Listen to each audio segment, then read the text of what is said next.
అందరికీ నా నమస్కారాలు. నా పేరు శేషకుమారి. నేను 1955లో పుట్టాను. మా నాన్నగారిది కొలక్కలూరు, ఒక పల్లెటూరు.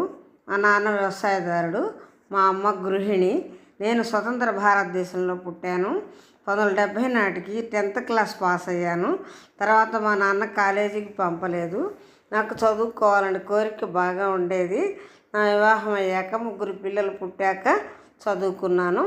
ఎంఏ బీఈడి చేశాను. అయ్యాక మా ఇంట్లోనే కాలేజీలాగా పెట్టి ఇంటర్ నుండి ఎంఏ వరకు ట్యూషన్లో చెప్పాను.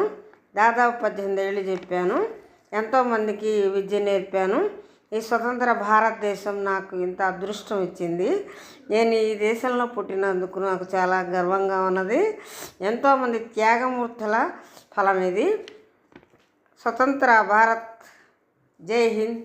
ఆకాశవాణికి నా ధన్యవాదాలు.